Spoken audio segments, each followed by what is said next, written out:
tubuh Cuplikan masuk ke dalam PowerPoint organ. episode kali ini. Jadi pada waktu kita menstimulasi meridian ini, maka organnya pun ikut bergerak sesuai dengan apa yang kita inginkan. Nah, sedangkan organ reproduksi perempuan itu banyak sekali dipengaruhi utama oleh liver, karena liver tempat di mana penyimpanan darah dan penyebaran darah. Tetapi ya efeknya itu tadi lebih sensitif.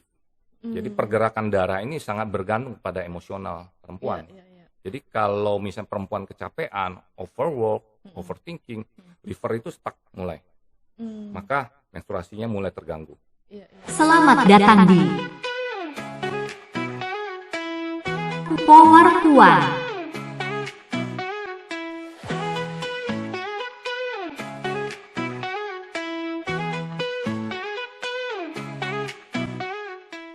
Hai Sobat Puan, ketemu lagi bareng aku Dede di podcast Power Puan. Kali ini tentu saja aku nggak sendirian, sudah ada tamu istimewa di sini. Lihat deh, Sobat Puan, kita jarang banget kan ngeliat narasumber laki-laki di podcast Power Puan. Hari ini aku sudah ditemani sama Mas Teddy Abadi, yaitu praktisi Japanese Acupuncture ya, atau akupuntur Jepang. Nah, kita jadi penasaran nih, sebenarnya mungkin kita langsung aja ya ngobrol sama Mas Teddy. Apa sih bedanya akupuntur Jepang dengan Chinese Acupuncture ya, yang sebenarnya itu kayak yang kita tahu tuh yang lebih banyak kita sering lihat atau kita pernah juga mengakses itu gitu. Apa sih bedanya, Mas? Perbedaan Japanese Acupuncture sendiri dengan pengobatan Chinese Acupuncture sebenarnya dia dari akar yang sama ya. Kalau Japanese Acupuncture sendiri sebenarnya itu masuk dari Korea. Dari Korea dia belajar dengan China sendiri, lalu dari Korea masuk ke Jepang pada abad ke-6. Nah, kemudian mulai pada saat itu kitab klasiknya dipelajari oleh tabib-tabib kerajaan. Kemudian di masa era Edo, di kerajaan dahulu, mulai pengobatan Japanese Acupuncture mulai hanya untuk praktisi orang buta saja, tunanetra. Nah, sejak itu pengobatan Japanese Acupuncture berkembang menjadi lembut, karena kita tahu ya kalau acupuncture dilakukan oleh orang buta, pastinya tentu banyak sekali perabaan dan sentuhan dari tekstur kulit, tekstur perut, dan mereka benar-benar menggunakan palpasi tangan itu sangat tinggi, sehingga mereka pun melakukan penjaruman itu dengan selembut mungkin. Nah, itulah munculnya kelahiran dari Japanese Acupuncture dengan sentuhan yang lembut. Itu yang terjadi. Sedangkan Chinese Acupuncture sendiri, mereka masih mengandalkan dengan kata-kata Te-Chi. Te-Chi itu adalah penusukan di mana saat ditusuk ke dalam kita mencari sensasi sakit, ngilu. Nah, itu yang paling banyak orang nggak suka. Iya. Dan kembali lagi, itu yang membedakan. Te-Chi itu sendiri di dalam kitab klasiknya itu tidak dikatakan bahwa itu adalah nyeri saraf. Tapi Te-Chi itu sendiri di dalam Japanese Acupuncture adalah di mana terjadinya keseimbangan atau kesembuhan atau ada rasa di tangan praktisinya. Itu perbedaannya. Oke, jadi sebetulnya sama-sama menggunakan jarum. Iya, tapi bedanya kalau di Chinese Acupuncture kita lebih tusuknya dalam gitu. Ukurannya juga jarumnya sama atau beda, Mas? Ukuran jarumnya lebih tebal. Minimal dia 0,25, itu paling tipisnya untuk Chinese Acupuncture ya. Chinese. Sedangkan Japanese Acupuncture 0,14 dan dia tidak penetrasi. Kalau penetrasi pun itu tergantung. Kalau dia penetrasi agak dalam, itu harus ada tension yang ada di dalam. Untuk menyentuh tensionnya itu, baru melepas tensionnya. Karena tension itu penyebab dari nyeri. Gitu. Jadi kecil banget ya? Iya. Dan bahkan hampir nggak berasa gitu ya? Iya, karena hanya di kulit, di permukaannya saja. Jadi bedanya itu ya ciri khasnya ya. Iya. Jadi kayak kalau Japanese ini kayaknya lebih justru malah nggak berasa sakit ya, kayak berasa sakit ya. Karena yang kita tahu kan kalau akupuntur itu kan kayak jarumnya cukup besar, terus juga ada metode-metode yang sampai bikin berasa banget gitu. Betul sekali. Karena bahkan untuk baby, anak kecil itu pada zaman era Edo itu sudah ditemukan namanya sonishin. Dia hanya menyentuh. menyentuh, dan itu pun digunakan sampai sekarang untuk dewasa maupun anak kecil. Tidak menggunakan jarum. Menggunakan jarum tapi hanya menyentuh. Oh, jadi nggak ditusuk Iya, gitu tidak ya? tusuk. Kadang-kadang ada yang namanya teisin, itu jarumnya lebih gede, besar, Mm-mm, dan dia hanya ditaruh. Itu juga mm-mm. sentuh. Itu yang terjadi. Oke, menarik ya. Jadi sebenarnya ini kayak semacam pengobatan timur yang ini lebih baru nggak sih, masih lebih baru dari Tiongkok ya gitu. Sebetulnya untuk teorinya sama ya, hanya pengertian yang diambil dari kitab klasik itu berbeda. Oke. Gitu. Tapi dasar dari teori tersebut dan para penggunanya dahulu, yaitu tadi tunanetra tadi, mereka sudah merasakan apa itu qi, pergerakan energi. Qi itu kan energi. Dia sudah bisa merasakan, oh ini energinya yang masuk ke dalam, sebenarnya yang masuk di dalam titik-titik akupunktur ini. Yeah. Sedangkan orang-orang yang melihat kan nggak mengerti, mereka tusuk, mereka merasa bahwa ini ada urusan saraf. Nah, itu yang terjadi. Oke. Nah, ngomongin soal Japanese acupuncture tadi nih, kalau di PowerPoint sendiri kan kita memang fokus ya, kebanyakan isu yang kita bahas itu adalah soal kesehatan reproduksi perempuan. Betul. Ya. Jadi kayak sebetulnya apa ya, pengalaman-pengalaman atau hal-hal yang sering dialami sama perempuan terkait kesehatan reproduksinya tuh bisa nggak sih diatasin dengan akupunktur Jepang ini? Bisa banget ya. Sebenarnya bukan hanya akupunktur Jepang, Chinese pun bisa. Cuma mungkin pendekatannya kalau yang penusukan dalam itu harus berhati-hati dan mengerti konsep yin dan yang-nya.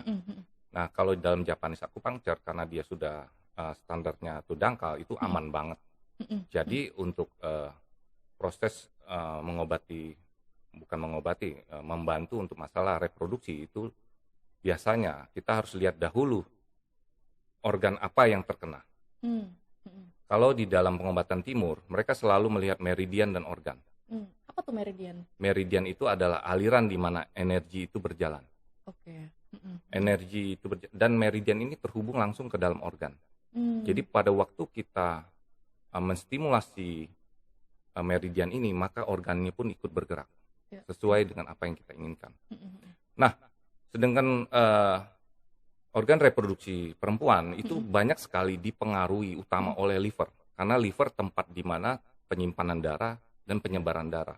Dan tubuh perempuan itu sangat kuat responnya dan sangat kuat bergantung kepada darah. Jadi liver itu penting sekali untuk perempuan. Maka itu kalau ada menstruasi, perempuan bisa cepat emosian, bukan? Banyak sih. Betul. Kalau livernya, darahnya tidak cukup, maka menstruasinya jadi memburuk. Dan kalau memburuk, emosi semakin tidak stabil. Itu hubungannya ke emosi. Belum lagi ke arah yin yang dari organ reproduksi sendiri. Nah, kalau dia stuck darahnya, maka kesuburan terganggu. Dan penyakit-penyakit pun akan timbul. Kalau sirkulasi darahnya buruk, maka terjadi kelembapan. Muncullah yang disebut dengan miom, kista, dan lain-lain. Kita lihat zaman sekarang orang banyak bekerja di kantoran, mereka lupa dengan kesehatan tubuhnya, sehingga apa? Energinya itu naik semua ke atas, yang tadinya harusnya di perut bawah. Beda dengan zaman dulu, perempuan-perempuan banyak ngurusin rumah, santai, terus dia ke pantai segala macam, urusan itu rumah tangga. Mereka nggak terlalu memikirkan seperti sekarang sampai berjam-jam. Energi mereka stay di perut bawah dan organ reproduksi bagus. Waktu energi naik, organ reproduksi ditinggalin energinya, maka terjadi dingin. Itulah menjadi masalah nanti kesuburan. Terus muncul juga miom dan sebagainya. Belum lagi dipengaruhi oleh makanan dan gaya hidup. Jadi sebetulnya kalau dari perspektif pengobatan timur tadi ya kayak dijelasin bahwa emosi, stres, dan organ reproduksi ya, kesehatan reproduksi khususnya itu sangat berkaitan gitu ya? Berkaitan sekali. Karena kita kan satu tubuh, organ, meridian ada di dalam. Kehidupan kita ada di dalam perut. Intinya itu. Maka itu Japanese acupuncture mengutamakan memeriksa perut. Ada apa? Kalau ada sini, di stuck di sini, maka itu harus diberesin dulu. Jadi alirannya tadi ya, apa Betul. yang semacam yang dibenerin gitu lah Benar, ya, benar. agar semuanya bisa seimbang gitu ya. Betul. Oke. Nah, kalau Japanese acupuncture ini juga boleh nggak sih Mas dilakukan untuk ibu hamil atau ibu menyusui gitu atau anak kecil? Sangat bagus. Karena ibu menyusuin pun kadang-kadang maaf ASINya tidak cukup. Iya, Dengan iya. akupunktur sangat baik. Bisa ya. Bisa kembali lancar Oke. lagi. Belum lagi untuk orang yang ingin melahirkan pada waktu di bulan akhir-akhir, kita sudah mulai membuat dia melahirkannya lebih lancar. Atau ada bayi yang sungsang, kita bisa kembalikan. Oh gitu ya. Iya. Nah itu dengan akupunktur banyak sekali bukti eviden dan bisa dikerjakan dengan baik. Itu bahkan cukup dengan moksa aja, pembakaran herbal kecil di titik-titik akupunktur tanpa perlu menyakitkan. Nah tetapi untuk awal-awal kehamilan, justru akupunktur menjaga kehamilan itu agar stabil dan berjalan dengan baik. Nah bila akupunktur dari awal sampai akhir itu dilakukan akupunktur, bila praktisinya mengerti setiap 4 bulan sesuai dengan kitab klasik, maka kelahiran dari kehamilan sampai kelahiran itu sangat baik untuk anak tersebut. Sampai dia lahir itu anak itu lebih sehat jauh nanti. Oke. Jadi itu mempengaruhi ke kesehatan janinnya juga Betul, ya, ke kesehatan bayinya betul. juga ya. Betul. Ini menarik ya gitu. Soal Japanese acupuncture ini tapi kayaknya di Indonesia sendiri kayaknya masih belum terlalu familiar. Kadang kita taunya kalau akupuntur ya akupuntur itu aja, Benar. satu tipe aja, kita nggak tahu yang lain-lain. Benar. Nah, kalau kondisi di Indonesia sekarang tuh sebetulnya terkait akupuntur Jepang ini sejauh mana sih Mas? Keberadaannya nih di Indonesia? Akupunktur Jepang saya lihat di Indonesia ini gebrakan pertamanya waktu masuk itu waktu zamannya masih Paksi ya. Paksi itu sebelum Hakti. Sebelum ada dokter medis ya, belum medis akupunktur ya. Itu digerakkan oleh Teddy Kusnadi, kemudian dibantu oleh Reza Gunawan, lalu saya masuk di situ dan kedua teman saya yang lain Hendra dan Jono. Itu kita akhirnya bareng-bareng mulai memanggil guru, mulai mengenal, ada akupunktur yang lain. Di situ baru masuk nih akupunktur Jepang, sedikit demi sedikit, panggil guru dan mengajar. Akhirnya sejak mereka bubar, saya masih menerusin sampai sekarang untuk mengundang guru, dan juga guru saya dia panggil untuk mendidik orang-orang di Indonesia untuk mengerti bahwa kita tidak perlu loh tusuk tuh sampai dalam-dalam, karena banyak orang takut jadi trauma yang baru. Selain itu saya juga sekarang lagi menggembleng murid-murid saya untuk mereka mengerti akupunktur itu seperti apa sih yang lebih baik untuk zaman sekarang. Karena dengan tingginya stres dalam pekerjaan dan emosional sekarang ini, kita nggak butuh lagi kan penambahan penderitaan ya. Bener nggak? Sudah sakit mau disakitin lagi. Iya. Kayaknya stresnya nggak cuma pekerjaan sih, Betul. tapi kayaknya karena jadi warga 62 juga cukup stres. Iya betul. Jadi kayak banyak ya dihantamnya sana sini gitu. Betul. Iya. Banyak yang datang ke saya itu takut jarum, tapi saya bilang coba dulu 1 jarum dulu. Kalau misalnya nggak nyaman, tidak usah akupunktur. Banyak kan anak kecil dia takut disentuh dikit, kok nggak berasa, baru akhirnya ketagihan minta akupunktur dengan mamanya. Itu sering terjadi. Iya, karena ternyata rasanya nggak ada. Gitu. Bahkan kayak, emang ditusuk ya gitu. Karena saking benar-benar mikro banget gitu kan. Kadang-kadang kan pikiran lebih kejam daripada realitasnya. Iya. Ketakutannya udah banyak ya gitu, tapi realitanya ternyata begini aja gitu ya. Keseringannya begitu ya, jadi curhat kita. Oke.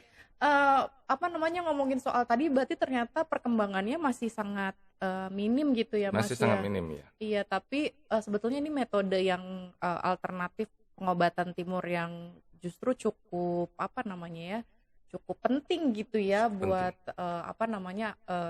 khususnya buat kesehatan reproduksi juga tadi. Betul. Kan manfaatnya ada soal menstruasi, kemudian kehamilan, menyusui dan yang lain-lain gitu. Oke.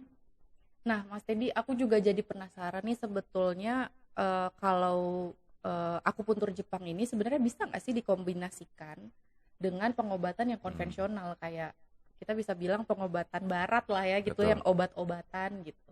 Bisa nggak sih itu dikombinasikan?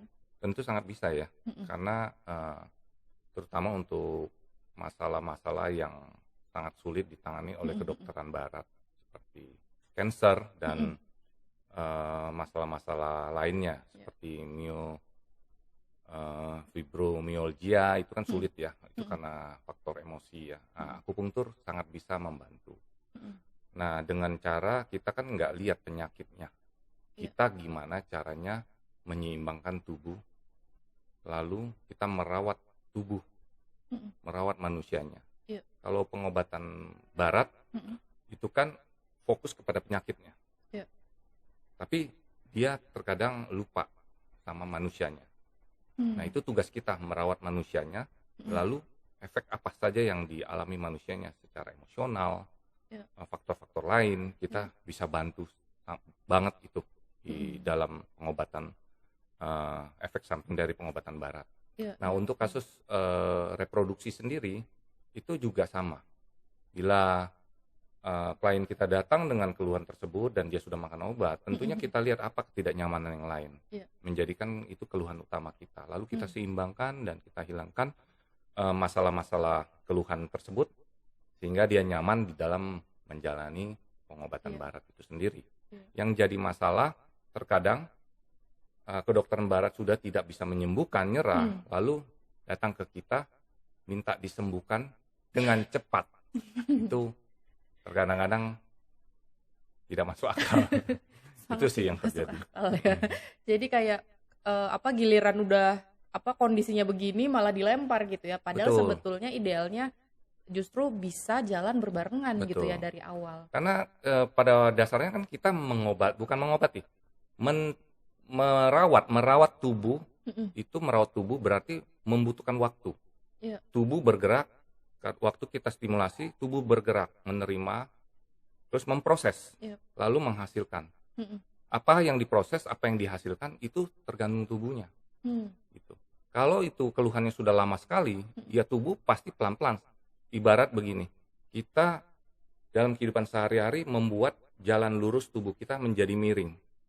Miringnya sudah jauh. Iya. Lalu kita mau ngarahin, itu Lurus lurus lagi loh. Mm-mm. Oh dia pasti, oh iya, tapi pelan jalannya. Mm-mm. Oh iya, pelan jalan. Mm-mm. Belum lagi sehari-hari kita masih buruk jalannya. Iya. Mau balik lagi, itu makin lama. Mm-mm. Tapi kalau kita ikutin aturan tersebut dengan masukan dari praktisinya yang benar, kita pelan-pelan balik pola gaya hidup kita seimbangkan kembali, itu lebih cepat. Gitu. Kita tidak menamakan penyakit. Mm-mm. Hanya kedokteran barat yang menamakan penyakit. Mm. Kita tugasnya menyeimbangkan. Pada saat tubuh seimbang, penyakit semua akan dilawan oleh tubuhnya sendiri. Itulah Iya, iya. imunitas, Mm-mm. keseimbangan. Mm-mm.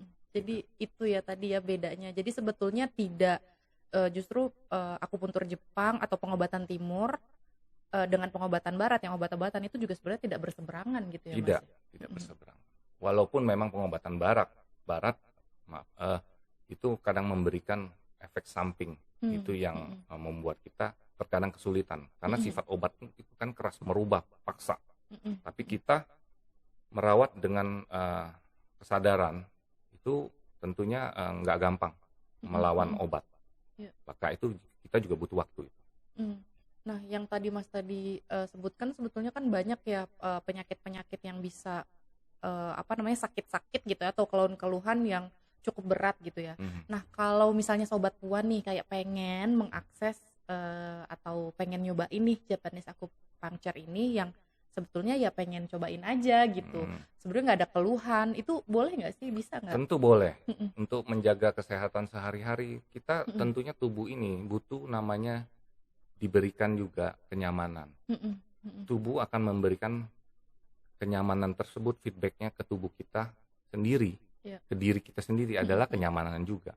Pada saat tubuh diberikan ketidaknyamanan, dia akan membalas. Jadi kita memupuk kenyamanan selama mungkin, maka dia akan memberikan kenyamanan yang semakin lama semakin baik. Tapi kalau kita tidak menghargai tubuh sendiri, ya tubuh juga nggak menghargai kita dong. Iya, yang ada kita malah ya, sakit itu sebenarnya karena kita tidak merawat Betul. gitu ya, Betul. merawat tubuh sendiri dan tidak sadar gitu ya dengan Betul. kebutuhan tubuh. Menarik ya, Sobat Puan. Mungkin Sobat Puan yang mau coba nih, kira-kira hal apa aja sih yang perlu diperhatikan? Karena kan tadi kalau Mas Teddy sampaikan kalau sebenarnya ini masih terbatas sekali, bahkan kayak kalau belum tersebar di kota-kota di Indonesia gitu. Nah, kalau misalnya Sobat Puan nih kayak pengen nyobain Japanese acupuncture, apa hal-hal yang harus diperhatikan nih? Karena kan kita takut juga ya, maksudnya ini bener nggak ya? Ini kan kayaknya banyak banget tuh gitu pilihan-pilihannya. Oke, berarti mencoba akupuncture ya, Iya, mencoba mencoba akupuncture. akupuncture. Kalau untuk mencoba akupuncture yang pertama tentunya sesuai dengan regulasi pemerintahan ya, ada izin dan segala macam itu untuk menjamin klien juga. Iya. Nah, tapi nggak cukup hanya di situ. Sangat sulit melihat bahwa praktisi itu apakah sudah sangat-sangat kompeten dan benar-benar bagus di bidangnya. Iya. Itu cukup sulit. Tetapi yang jelas tipsnya adalah kalau keluhannya bukan masalah cancer atau apapun itu, mungkin 2 kali terapi itu badan sudah ada rasa sedikit kenyamanan. Itu setidaknya. Nah, kalau kita merasa 1-2 kali sudah masih bahkan tidak nyaman, itu sebaiknya ya kita pindah. Oh gitu ya. Dan Jadi, tentunya kita juga perlu tahu praktisi ini sejarahnya gimana, siapa gurunya, belajarnya gimana. Kalau praktisi yang cuma mengandalkan ya latihan 3 hari ya mungkin nggak bisa. Tapi dia harus ada sosok guru yang terus membimbing dia di dalam proses perjalanan dia, itu yang idealnya. Seperti di Tiongkok sono, guru-guru silatnya kan terus diikutin. Terus jadi dia belajar terus, setiap gurunya ada, dia ikutin perkembangan gurunya, maka dia bisa mewarisi ilmunya tersebut. Iya, jadi kayak harus terus mengupdate juga ya, mengasah gitu betul. ya. Jadi tadi ternyata tersertifikasi itu juga nggak jadi patokan gitu ya Mas ya. Betul. Tetap harus kita verifikasi lagi gitu betul. ya. Ya, itu. Oke. Nah, ini balik lagi nih soal perempuan nih Mas Teddy Baik. nih. Kayaknya kan kalau di luar sana nih biasanya ya, mungkin ya Sobat Puan juga tahu kayak masyarakat itu kan kayak kalau ngelihat perempuan tuh kayak kompleks banget, kayaknya Iya, gampang banget marah, gampang emosi, ribet, terus kebanyakan ngeluh ini itu. Nah, sebetulnya hal-hal yang kayak gitu tuh bisa juga kah direduksi dengan Bisa akupuntur gitu? Bisa banget. Karena itu adalah keseimbangan dari organ livernya. Seperti yang kita tahu, liver itu sangat penting di dalam perempuan, tubuh perempuan. Dia mempengaruhi darah. Sedangkan utama tubuh perempuan itu adalah darah. Darah itu paling berperan di dalam tubuh perempuan. Untuk urusan ginekologi, untuk urusan kehamilan, itu semua dari darah. Nah, selain itu proses-proses tadi menstruasi, terus premenopause, itu semua itu adalah naik turunnya energetik di dalam tubuh perempuan. Dan banyak sekali itu yang terjadi, maka itu perempuan lebih sensitif. Nah, di dalam pengobatan timur, ginekologi itu bagi kita adalah liver kedua, organ liver kedua. Ya, kalau di dalam pengobatan barat liver cuma 1. Nah, di dalam pengobatan timur, liver ini yang ngurus darah beneran itu di kanan. Liver yang ngurusin yin itu di kiri, tapi nggak nampak. Nah, kalau perempuan ada liver lagi itu namanya ginekologi yang kita sebut. Itulah yang membuat perempuan lebih kuat daripada laki-laki. Karena dia ada 2 liver kita sebut. Tetapi ya efeknya itu tadi lebih sensitif. Jadi pergerakan darah ini sangat bergantung pada emosional perempuan. Jadi kalau misalnya perempuan kecapean, overwork, overthinking, liver itu stuck mulai. Maka menstruasinya mulai terganggu. Menstruasinya mulai nyeri. Terus mulai muncullah penyakit kista yang macam-macam itu. Nah, ini yang terjadi. Belum lagi belajar atau kerja seharian menggunakan energi yang ditarik ke arah ke kepala. Sehingga kaki ketinggalan tuh energinya. Terus dari perut bawah juga mulai ketinggalan. Lama-lama ya itu muncul kelembapan, dingin, sehingga proses untuk reproduksi maupun kehamilan itu juga terganggu. Jadi kaitannya sebenarnya tadi ya soal stres tadi, emosi tadi, dan juga perempuan punya organ reproduksi tadi kan gitu, Betul. rahim itu tadi gitu, yang sebetulnya itu yang bikin apa namanya yang harus dijaga tuh keseimbangannya jadi Betul. lebih Betul. banyak gitu ya daripada laki-laki. Nah tapi kalau titik-titik apa namanya akupuntur sebetulnya antara perempuan dan laki-laki ada bedanya nggak sih Mas? Ada bedanya. Sebelumnya, sebelum saya masuk ke situ, saya mau Mm-mm. ngasih tahu. Setelah perempuan menstruasi, Mm-mm. stop menstruasi, Iya. dan dia terjadi menopause, Mm-mm. maka ada keuntungannya juga. Hmm. Tenaga perempuan itu jadi lebih besar. Oke. Karena livernya yang keduanya sudah mulai tidak bekerja untuk Iya. hal itu, Heeh. energinya makin besar. Iya. Nah itu keuntungannya, dia makin kuat. Jadi ternyata perempuan lebih kuat ya. Iya, jadi ibaratnya kalau laki-laki itu energinya cepat kencang, tapi nggak bertahan lama. Cepet lelahnya gitu Tapi ya. kalau perempuan lambat, tapi stabil kuat, Energinya bisa besar nanjak gitu ya. gunung, iya. Gitu. Kalau laki kan nanjak gunung, ibaratnya kalau energinya segitu buat nanjak gunung nggak kuat, tapi kalau jalan lurus cepat dia.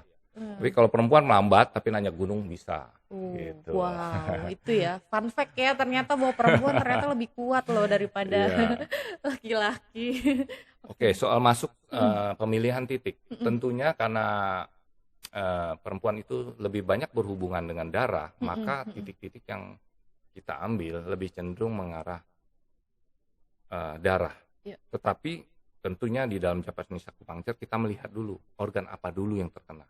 Iya. Apapun itu maupun laki-laki, perempuan, kita lihat dulu organ dan meridian apa yang terkena dampak. Lalu kita bisa tambahkan. Iya. Mungkin kita lebih adjust ke arah personal.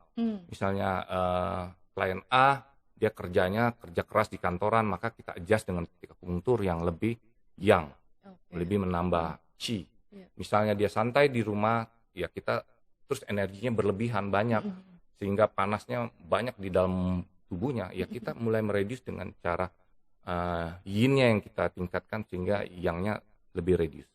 Gitu. Oke. Menarik banget ya penjelasannya, tapi kayaknya udah nggak kerasa nih Mas, kita ngobrolnya udah panjang banget. Nah, iya, jadi kayak nih kayaknya kita perlu nih Sobat Puan tuh perlu tips-tips nih yang sederhana aja, kira-kira ada nggak sih yang bisa dilakukan oleh Sobat Puan di rumah gitu dalam meregulasi kesehatan reproduksinya, ada nggak sih? Ada tentunya. Hmm. Kita tahu bahwa ketidakseimbangan itu terjadi oleh gaya hidup, emosi, dan juga cuaca juga mempengaruhi. Nah, tentunya kita harus imbangi semua ya. Tapi khususnya untuk organ reproduksi, kita harus menjaga darah tetap hangat.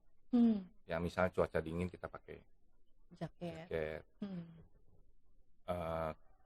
makanan-makanan yang hangat, seperti mengandung jahe, terutama di musim dingin. Ya. Tapi kalau untuk gaya hidup sendiri ya kita untuk meregulasi emosi ya kita mungkin bisa lakukan pergerakan seperti meditasi, yoga, tai chi, itu bisa kita lakukan. Tapi kalau untuk tubuh ya tubuh makanan yang sehat, makanan yang sehat yang sesuai dengan tubuh kita yang menambah darah. Mungkin makanan yang merah lebih banyak daripada yang lain. Oke, daging merah gitu ya? Daging merah, sayur merah itu boleh, buah merah boleh. Itu juga berpengaruh ya? Berpengaruh ke tubuh. Dan juga kita lihat bahwa kalau untuk buah-buah juga jangan terlalu banyak. Karena buah-buah itu sifatnya kalau di dalam pengobatan timur adalah dingin. Jadi kita secukupnya juga. Tapi kalau daging itu lebih penting karena sifatnya hangat dan panas. Jadi kita tinggal kondisiin aja tubuh kita ini gerahan nggak sih? Nah mungkin makan buah oke. Tapi kok tubuh buah dingin banget, makan daging. Gitu. Jadi kita harus sesuaikan keseimbangannya. Itu yang harus kita lakukan. Nah untuk tips selanjutnya kalau untuk dari akupunktur sendiri adalah teman-teman silakan googling ataupun googling titik SP6 untuk perempuan. SP6. Ya, di kaki kanan lalu cari di Tokopedia Moksa Cerutu atau Moksa Batang, lalu lakukan penghangatan di titik tersebut. titik tersebut ditekan kalau ada sedikit cenderung ke dalam atau lubang atau nyeri ditekan, itu yang dilakukan moksa. Nah, biasanya titik tersebut setelah mata kaki, baru taruh 4 jari, baru di atasnya, sekitar itu. Cari ke kiri ke kanan apakah ada lubang. Kalau ada lubang di situ, moksa di situ, naik turun. Seperti burung mau mematuk, naik turun, hangat, agak dingin, hangat. Lakukan itu beberapa menit secukupnya, semakin sering semakin baik. Tapi sehari cukup sekali, tidak apa-apa. Itu untuk menjaga darah, fungsi organ reproduksi. Namanya moksa batang. Moksa batang atau moksa cerutu. Langsung moksa batang atau moksa cerutu dicari gitu ya. Nanti kita bisa praktek di rumah titik SP6 ya. Betul, Mas ya. Titik SP6 kita di kaki kanan. Di kaki kanan. Nah, itu kayaknya itu langsung aku coba, mau aku langsung check out nih. Langsung mau